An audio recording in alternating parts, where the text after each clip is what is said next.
65 ఐటమ్లు పెడితే దాంట్లో 45 ఐటమ్లు తినేహన్నాడు మా వాడు. అక్కడ తాగిపోయినాడు అనుకునేరు. హలో తిరుపతి ప్రజలారా, వెల్కమ్ టు మై వీడియో. మా వాడికి తెలిసిన వాళ్ళు ఎవరితో పెళ్లి ఉండదంటే తీసుకుపోయిండాడు. ఇంకా పెళ్లికి వచ్చే భోజనం చేయబడలా, కొంచెం ఎర్లీగానే వచ్చిండాం. అందుకే 5-6 రకాల స్నాక్స్ ని కడుపులో వేసి పెట్టిండావా. అది అరిగేదాకా అట్టా తిరగతా అంటే ఈ ప్లేట్లు పిరమిడ్స్ లాగా కనిపించిండాయి. 1000 మందికి అంట భోజనాలు. ఇంకా ప్లేట్ ఎత్తుకొని స్టార్ట్ చేసిండాడు మొదటి ప్రపంచ యుద్ధాన్ని. 5-6 రకాల స్వీట్లు పెట్టించుకొని వెజ్ బిర్యానీ వేయించుకొని దానికి కావాల్సినవి అన్ని వేసుకొచ్చేసిండాడు. ఒక్కటి కూడా వదలకుండా అన్ని తినేసిండాడు. ఇంకా మళ్ళీ బయలుదేరిండాడు రెండో ప్రపంచ యుద్ధానికి.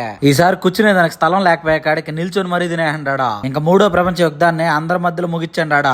ఈ లెక్కన మొత్తం 45 ఐటమ్స్ పూర్తి చేయహండాడా. భోజనాలు బాగుండాయని మాట్లాడుకుంటా అంటే అప్పుడే క్యాటరింగ్ ఓనర్ అన్న మా వాడిని చూసి గుర్తుపట్టిండాడు. ఇంకా మా వాడు అన్నతో ఫుడ్ చాలా బాగుండదన్న అనే కాడికే అప్పుడు చెప్పిండాడు, మాకు ఈ ఫీల్డ్ లో 16 years ఎక్స్పీరియన్స్ ఉండదనేసి. పెళ్లికే కాదు ఎలాంటి ఫంక్షన్స్ కైనా వీళ్ళు క్యాటరింగ్ చేస్తారంట.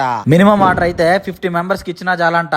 మీ ఫ్రెండ్స్ అండ్ ఫ్యామిలీస్ లో మ్యారేజెస్ జరుగుతున్నా లేదంటే ఎలాంటి ఫంక్షన్లు జరుగుతున్నా అన్నోళ్ళని కాంటాక్ట్ అయిపోండి. అన్నోళ్ళ క్యాటరింగ్ పేరు రుచి క్యాటరింగ్స్ అంట. స్క్రీన్ మీద నెంబర్ ఇస్తాను, ఎవరికైనా అవసరం ఉంటే కాల్ చేయండి. బయట వస్తా అంటే అప్పుడే చూసేసిండాడు ఐస్ క్రీమ్ ని. అప్పుడు స్టార్ట్ చేసిండాడు 4వ ప్రపంచ యుద్ధం. ఇది ఇక్కడ తాగేది కాదు గానే మీరైతే అన్నోళ్ళ క్యాటరింగ్ మర్చిపోవద్దండి.